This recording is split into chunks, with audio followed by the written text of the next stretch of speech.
اعوذ باللہ من الشیطان الرجیم بسم اللہ الرحمن الرحیم الحمدللہ رب العالمین الصلاۃ والسلام علی رسولہ الکریم وعلی اہل بیتہ الطیبین الطاہرین المعصومین اللہم صل علی محمد وآل محمد۔ کاروان اہل بیت علیہ السلام کے اوپر ماہ محرم اور ماہ سفر کے اندر کیا کیا مشکلات پیش آئیں، کن کن ترتیب کے ساتھ کس کس ٹائم لائن کے ساتھ مشکلات اور مصیبتیں پیش آئیں، ان کا بیان جو ہے وہ آپ کی خدمت میں پیش خدمت ہے۔ اور اسی سلسلے میں ہم نے پہلی ماہ محرم سے لے کے 10 ماہ سفر تک کیا کیا مشکلات آئیں اور کن ترتیب کے ساتھ آئیں، کوشش کی اس کو آپ کے سامنے پیش کریں۔ آج ارادہ کیا اس ویڈیو میں آپ کے سامنے 10 ماہ سفر سے لے کے 20 ماہ سفر یعنی 40 امام حسین تک کیا کیا مشکلات اس کاروان کے اوپر پیش آئیں اس کو آپ کے سامنے بیان کریں۔ اس سلسلے میں جو ہمیں مشکلات دکھائی دیتی ہیں اور وہ یہ کہ ان ایام کے اندر کاروان اہل بیت جو ہے وہ اسیری کی کیفیت میں ہے اور زندان شام کے اندر ہے، لیکن جو تاریخ ایک عجیب پہلو دکھائی دیتی ہے تاریخ کا، وہ یہ کہ ایک جانب تو یہ کاروان زندان کے اندر ہے اور شام کے اندر ہے، لیکن ابھی جو شام میں امام سجاد علیہ السلام نے خطبات دیے ہیں، ابھی جو شام نے بی بی زینب علیہ السلام نے خطبات دیے ہیں شام کے اندر، ان خطبات کا اثر یہ ہوا کہ پورا شام کا ماحول جو ہے وہ یزید کے خلاف ہونے لگا، اور لوگ جو ہے وہ اس بات کو سمجھنے لگے کہ کن عظیم ہستیوں کو قیدی بنا کے لایا گیا ہے اور یزید نے کتنا خراب فعل انجام دیا ہے، یزید ملعون نے۔ اس بات کا احساس لوگ کرنے لگے۔ اب جب اس بات کا احساس کرنے لگے تو یزید کے خلاف شام میں، جو کہ حکومت 40 سال سے چلتی ہوئی آ رہی تھی اس کے باپ دادا کی، اسی شام میں یزید کے خلاف ماحول بننے لگا۔ یہ جملے کے اثر تھا جو بی بی زینب علیہ السلام کے تھے اور امام سجاد کے تھے۔ ایک جانب یہ ہے یزید کے لیے جو معاملات کو سخت سے سخت کرتا چلا جا رہا ہے اور جو راہ فراہم کر رہا ہے کہ کسی طریقے سے یزید پھر اہل بیت کے کاروان کو رہائی کا حکم دے۔ ایک جانب یہ ہے، دوسری جانب یزید کی زوجہ کے بارے میں تاریخ لکھتی ہے جس کا نام ہند تھا۔ اچھا، یہ کون سی زوجہ تھی؟ یہ وہ زوجہ تھی کہ جو کسی زمانے میں اہل بیت علیہ السلام کے ہاں کنیز کے طور پہ بھی خدمات انجام دے چکی تھی، اور کیونکہ وہاں پہ اس طریقے سے اس کا تعلق رہ چکا تھا تو بڑی عاشق امام حسین تھی، بڑی عاشق جناب زینب سلام اللہ علیہا تھی۔ تاریخ بیان کرتی ہے یزید نے اس کو بتایا نہیں تھا کہ میں نے کس کو شہید کروایا ہے اور کس کو شہید کروانے کے بعد کس کے گھر والوں کو اسیر بنا کے لایا ہوں، یہ یزید نے بیان نہیں کیا تھا اس کو، اور اس کو معلوم نہیں تھا کہ کون سے اسیر ہیں جو اس طریقے سے آئے ہیں، حتیٰ یہ بھی نہیں معلوم تھا کہ یہ اسیر مدینہ سے تعلق ہے ان اسیروں کا۔ تاریخ بیان کرتی ہے کہ یہ جو ہے وہ یہ واقعہ جو میں آپ کو سامنے پیش کر رہا ہوں یہ سید کاظم قزوینی کی کتاب زینب کبریٰ من المہد الی اللحد سے ہے، کہ مقتل بیان کرتا ہے، وہ سید بیان کرتے ہیں کہ اب زندان میں اسیر ہیں اور اس کو معلوم نہیں ہے کون سے اسیر ہیں۔ اس کی اپنی کنیزوں سے گفتگو چل رہی تھی، کنیزوں نے اس کو بتایا کہ معلوم ہے آپ کو کون سے قیدی ہیں جو اس وقت زندان شام کے اندر ہیں؟ کہا نہیں، مجھے نہیں معلوم کون سے قیدی ہیں۔ کہا کہ رات میں چلتے ہیں اور معلوم کرتے ہیں کون سے قیدی ہیں۔ اب یزید کو معلوم ہوا کہ یہ جو ہے وہ زندان کی جانب جا رہی ہے اور یہ معلوم کرنے جا رہی ہے کہ کون سے قیدی ہیں جو زندان کے اندر ہیں۔ رات کا پہر آیا اور یہ چاہتی تھی کہ زندان کی جانب جائے، یزید چاہتا تھا کہ نہ جائے، لیکن اس نے بہت اصرار کیا کہ میں چاہتی ہوں کہ زندان میں جا کے دیکھوں کون سے قیدی ہیں۔ یزید کو اجازت دینی پڑی اور یہ زندان کی جانب چلی۔ اچھا، یہ بات بھی یہاں پہ ذہن میں رہے کہ شام میں کوئی زندان نہیں تھا بلکہ خربۃ الشام کے نام سے جو ہے وہ ایک مقام تھا کہ جہاں پہ اہل بیت کو روکا گیا۔ خربہ کہنے کی اس کی وجہ یہ تھی کہ یہ 4 دیواریاں تھیں اور اس کے اوپر چھت نہیں تھی بلکہ دیوار بھی ایسی تھی جو کبھی بھی گر سکتی تھی، اور یہاں پہ روکنے کی ایک وجہ یہ تھی کہ کسی طریقے سے ایسا کوئی حادثہ ہو خدا نخواستہ کہ یہ دیوار گر جائے اور اہل بیت علیہ السلام کے بچے زخمی ہو جائیں یا اس دنیا سے کوچ کر جائیں، اور اہل بیت علیہ السلام کی عورتیں۔ تو خربۃ الشام کی جانب اس نے بڑھنا شروع کیا۔ اس کے ہاتھ میں چراغ تھا۔ جناب زینب نے، جناب ام کلثوم نے دور سے اس کو دیکھ کے پہچان لیا کہ یہ ہند ہے جو آ رہی ہے، لیکن ایک مشکل گھڑی تھی اہل بیت علیہ السلام کے لیے، بی بی زینب کے لیے، جناب ام کلثوم کے لیے، ہند کا کس طریقے سے اس زندان میں، اس خربہ میں سامنا کریں۔ جیسے ہی یہ جو ہے وہ قید خانے میں آئی اور زندان میں آنے کے بعد اس نے جناب زینب کے برابر میں اپنی کرسی رکھی۔ ابھی تک یہ پہچانتی نہیں ہے کہ جو میرے برابر میں ہیں وہ جناب زینب بنت علی ہیں۔ آنے کے بعد بیٹھ گئی۔ اب جیسے ہی یہ زندان کے اندر آئی تو اہل بیت علیہم السلام نے، خاص طور پہ بی بی زینب نے، بی بی ام کلثوم نے اپنے چہروں کو جھکا لیا، کیونکہ جو ہے وہ اس عالم میں ہند کا سامنا نہیں کرنا چاہتی تھیں، شرم و حیا محسوس ہوتی تھی۔ تاریخ بیان کرتی ہے کہ جب اس طریقے سے اپنے سر کو جھکا لیا تو سر جھکانے کے بعد اس نے کرسی پہ رکھنے کے بعد سوالات پوچھنا شروع کیے، اور پوچھا کہ یہ بتائیں کہ آپ لوگوں کا تعلق کس شہر سے ہے، کس جگہ سے ہے؟ کہا ہمارا تعلق مدینے سے ہے۔ جیسے ہی اس نے مدینے کا نام سنا تو فوراً کرسی سے اتر کے بی بی کے برابر سامنے آ کے بیٹھ گئی۔ کہا کیا وجہ ہے کرسی سے اتر کے بیٹھ گئی؟ کہا میں نے اس عظیم جگہ کا نام سنا ہے کہ جس کے احترام کی وجہ سے، نام کے احترام کی وجہ سے میں کرسی سے اتر کے آپ کے سامنے آ گئی ہوں۔ کیا تیرا وہاں پہ کون ہے؟ کہا میں نے وہاں پہ میرا آقا امام حسین علیہ السلام مدینے میں ہے، میری آقا زادی بی بی زینب سلام اللہ علیہا اس وقت مدینے میں ہیں، بی بی ام کلثوم مدینے میں ہیں، یہ سب میری آقا زادیاں ہیں۔ اس موقع پہ جناب زینب نے اپنا تعارف کرا ہے کہ اے ہند تو نے ہمیں پہچانا نہیں، اس وقت جو سر دربار یزید کے اندر ہے وہ سر حسین ابن علی ہے۔ اے ہند میں تیرے سامنے جو بیٹھی ہوں اس وقت علی کی بیٹی زینب ہوں، یہ ام کلثوم بنت علی ہے، یہ حسین کی بیٹیاں ہیں۔ جیسے ہی ہند نے اس موقع پہ یہ تعارف سنا کہ کہاں شام کا خرابہ ہے، زندان بھی نہیں خرابہ شام ہے، بے مقنع و چادر اسیر ہیں، جیسے ہی یہ ہند نے سنا تو سننے کے بعد جو ہے وہ ایک دفعہ اس قدر بے چین ہوئی کہ اے میری آقا زادی کہاں آپ، کہاں یہ زندان، آپ کے مقنع و چادر نہیں ہے۔ اور شدت غم کے اندر اس نے زمین سے پتھر کو اٹھایا اور اٹھانے کے بعد اپنے سر پہ مارنے لگی، اور اتنی شدت سے مارنے لگی پتھر کو کہ اس کا پورا سر جو ہے لہو لہان ہو گیا، پورا مقنع لہو لہان ہو گیا۔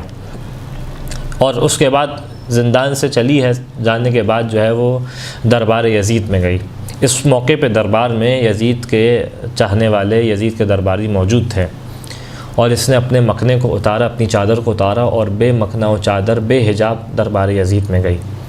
جیسے یزید نے یہ منظر دیکھا تو ایک دفعہ تلملا گیا، بے چین ہو گیا، کیا وجہ ہے ہند، کیا ہو گیا تجھے؟ اس عالم میں سر سے خون بہہ رہا ہے اور چادر بھی نہیں ہے، تو اس عالم میں دربار میں آئی ہے۔ اور بڑھنے کے بعد فوراً چادر کو جو ہے وہ اس کے سر پہ رکھنے لگا۔ اب جیسے ہی چادر کو سر پہ رکھنے لگا تو اس نے چادر کو فوراً ہٹا دیا، کہا تجھے شرم نہیں آتی کہ میں تیری زوجہ ہوں، تو اس کیفیت کو برداشت نہیں کر سکتا کہ تیری زوجہ بے مقنع و چادر دربار میں آئے؟ تو اپنی زوجہ کے لیے برداشت نہیں کر رہا، لیکن وہ نبی زادیاں، ان کو بے مقنع و چادر تو لے کے آیا ہے۔ ایک یہ واقعہ مقتل نے نقل کیا۔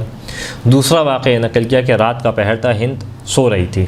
اب ممکن ہے کہ دونوں واقعے ایک ساتھ ہوئے ہوں، یعنی اسی دن جو واقعہ ہوا رات میں اور مزید رات میں یہ واقعہ پیش آیا کہ ہند سو رہی تھی۔ سوتے ہوئے اس نے خواب میں دیکھا کہ ایک سر امام حسین جہاں پہ رکھا ہے اس سر میں آسمان سے نور نازل ہو رہا ہے، اور ملائکہ کی فوج ہے جو گروہ در گروہ نازل ہو رہی ہے سر امام حسین کے اوپر، اور آنے کے بعد سلام کریا، السلام علیک یا ابا عبداللہ،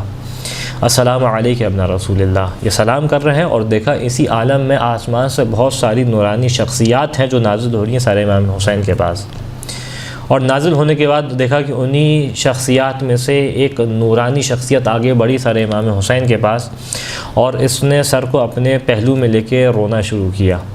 اور گریہ کرتی جاتی ہے اور کہتی جاتی ہے کہ میں تیرا نانا رسول خدا ہوں، اور اے میرے فرزند، اے میرے لال، کس نے تیرا یہ حال کیا؟ اس طریقے سے نوحہ پڑھتی جاتی ہے اور گریہ کرتی جاتی ہے، اور پھر یہ بھی کہتی ہے کہ دیکھیے تیرے بابا علی مرتضیٰ ہیں، تیرے بھیا حسن مجتبیٰ ہیں، یہ تیرے چچا جعفر طیار ہیں۔ اس طریقے سے جو ہے وہ گریہ کرتی جاتی ہے۔ جیسے ہی اس نے یہ منظر دیکھا خواب کے اندر تو بے چین ہو کے اٹھی، اور اٹھنے کے بعد چاہتی تھی کہ یزید کے پاس جائے، یزید کو جا کے یہ خواب بیان کرے۔ جیسے ہی یزید کے کمرے میں داخل ہوئی تو دیکھا یزید بستر پہ نہیں ہے، بلکہ ایک کمرے میں اپنے دربار میں ایک کمرے کے اندر جو ہے وہ بالکل کونے پہ سر کر کے بیٹھا، چیخ رہے اور چلا رہا، کہہ رہے ما علی للحسین،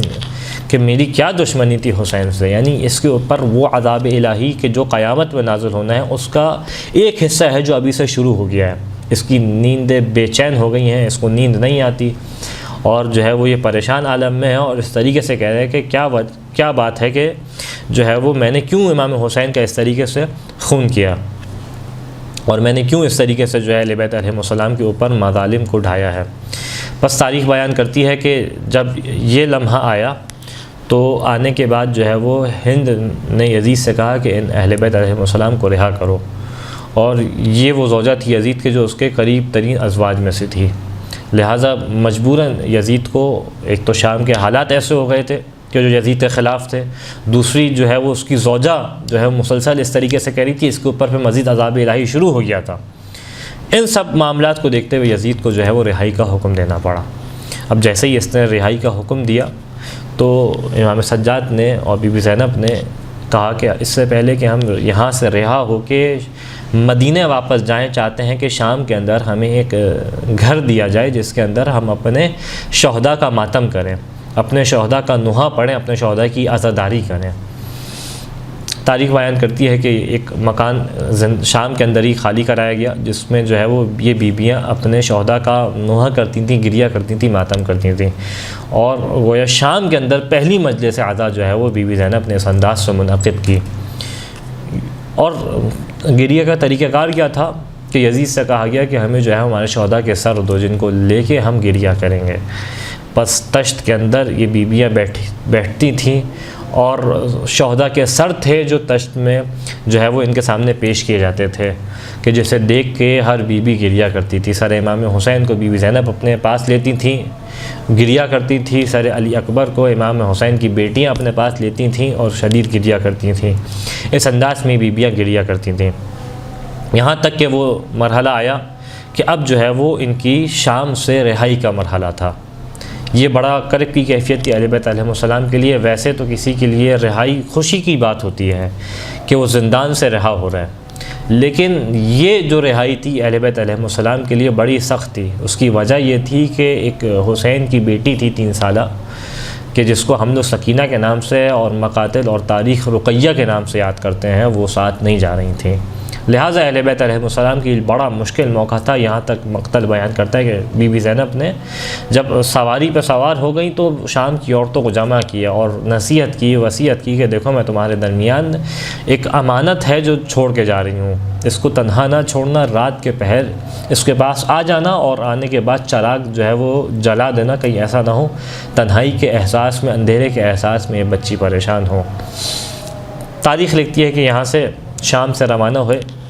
اور جب روانہ ہوئے تو فوراً حکم دیا شہزادی نے سالار کاروان کربلا نے کہ ہم جو ہے وہ اس سے پہلے کہ واپس مدینہ جائیں ہمیں کربلا لے کے چلو، جا کے اپنے شہداء کی قبور کی زیارت کریں گے اور وہاں پہ جا کے جو ہے وہ گریہ کریں گے۔ بس تاریخ لکھتی ہے کہ یہ کاروان جو ہے وہ اس سے پہلے کہ مدینہ جاتا کربلا کا رخ کیا اور کربلا کی جانب بڑھا، اور جس دن کربلا پہنچا اس دن 40 امام حسین تھا، 20 سفر تھی، چہلوں میں امام حسین تھا جس دن یہ کاروان کربلا پہنچا۔ اور تاریخ لکھتے ہے کہ امام حسین کی ایک بیٹی تھیں جو سواری پہ سوار تھیں، جیسے یہ کاروان کربلا میں پہنچا ہے تو پہنچنے کے بعد ابھی یہ سو رہی تھیں اپنی سواری پہ آماری کے اوپر،